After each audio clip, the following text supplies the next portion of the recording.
What if your job in World War II was to die? B-17 Flying Fortress gunners, the backbone of the offensive against Germany, lived this reality. 51% of them were either killed in combat, captured, or wounded. This is their story. In 1943, the US Army was deep into its bombing campaign over Europe. The B-17 Flying Fortress became the backbone of this effort. These massive planes were packed with bombs ready to take out enemy targets, but they needed protection. So, they had gunners on board, soldiers crammed into tiny gunwales who were tasked with defending the bomber while it flew through the most dangerous skies of World War II. Why were these gunners so at risk? It was simple. The enemy was everywhere. The B-17 was a huge, slow-moving target, and while the crew had plenty of guns to defend themselves, they couldn't shoot in all directions at once. German fighters were ready and waiting to pick them off, utilizing advanced tactics and experience gained from previous battles. But it wasn't just enemy planes that were dangerous. Even before enemy fire could take them down, there were other horrors. The conditions they worked under were enough to break anyone's spirit. Life for a B-17 gunner was far from glamorous. The planes had a variety of gun positions, each serving a specific purpose.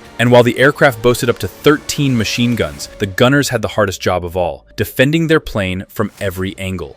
Gunners were assigned to positions that covered the front, back, top, and sides. The nose gunner, stationed at the front of the bomber, had to aim and fire at enemy planes trying to attack from the front. The tail gunner was equally as exposed, sitting at the back of the plane in a cramped position, constantly vulnerable to enemy attack. But the worst position by far was the ball turret gunner. This was the most dangerous and uncomfortable place to be in the B-17. Imagine being strapped into a tiny spherical metal ball under the bomber with just enough space for your legs to curl up into a fetal position. You were surrounded by metal and plexiglass, firing at enemy planes from below the aircraft. Every shot you took had to be calculated, as the threat from below was one of the most dangerous parts of the mission. The ball turret gunners were extremely vulnerable. The size of the turret meant they couldn't move freely and often had to wait for the right moment to engage.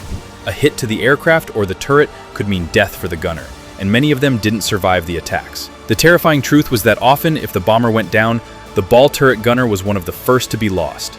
Getting in and out of the turret was a dangerous process in and of itself, as the hatch was small and the plane could be rapidly spinning out of control during an emergency. The life of a gunner aboard the B-17 was full of stress, fear, and constant vigilance. The B-17 wasn't an invincible fortress. The enemy was always a threat, and the gunners knew that at any moment they could be under attack. They had to be alert, watching for enemy aircraft in the sky, all while keeping their aircraft steady and following their bombing mission. The hardest part was knowing that they couldn't protect the entire aircraft. They had to rely on each other's skills and their guns to keep the plane intact. Every second of the flight was spent wondering whether or not they'd make it through the mission. The B-17 was a huge target, and German fighter planes would do everything they could to bring the bomber down. They would approach from all directions, firing from below, above, or alongside. The B-17's gunners had to be quick to react, but even the best efforts couldn't guarantee safety. With the constant danger and the overwhelming fear that came with being a gunner, it's no surprise that many soldiers couldn't handle it.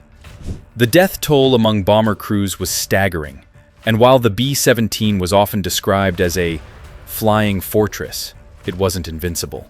The gunners, in particular, were at the center of this fight. They were the ones who faced down enemy aircraft, keeping their fellow crew members alive. They often didn't have the luxury of knowing if they were going to survive the day or not. The enemy could hit them from any direction, and sometimes, even with all the firepower at their disposal, it wasn't enough to save them. And when the gunners survived, they often had to live with the trauma of what they saw. The constant threat of death, the chaos of battle, and the losses they experienced took a toll on their mental and emotional well-being. Many of them returned home with scars that were far deeper than physical injuries. Being a B-17 gunner wasn't just about firing weapons. It was about living through the most harrowing conditions imaginable. These young men weren't trained for combat in the traditional sense. They were often just regular kids, thrown into the chaos of war with minimal training, tasked with keeping their plane alive in the skies over enemy territory. And despite the horror, they did their jobs. Many of them fought to the bitter end, even when it seemed like the odds were completely against them. One well-known story involves a tail gunner, Nicholas Alade, who was aboard a different bomber but experienced a terrifying attack. His bomber was shot down by a German night fighter, and despite a deadly fire, he chose to jump out of the burning plane. But with no parachute, he fell 18,000 feet and somehow survived the fall by landing in thick snow. The B-17 Flying Fortress wasn't just large. It was a flying fortress loaded with up to 13 50 caliber machine guns, strategically positioned at key points around the plane.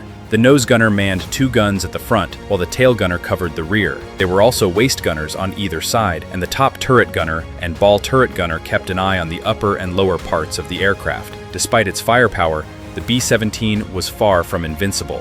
While the gunners tried to defend the plane from all angles, the guns could jam, and enemy fighters found weak spots, leading to catastrophic losses.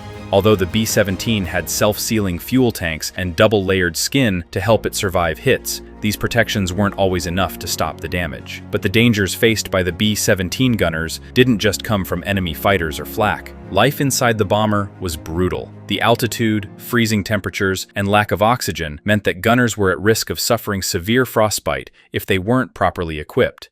Inside the unpressurized bomber, temperatures could drop to -50 degrees Fahrenheit, and the air was thin, making every breath feel difficult.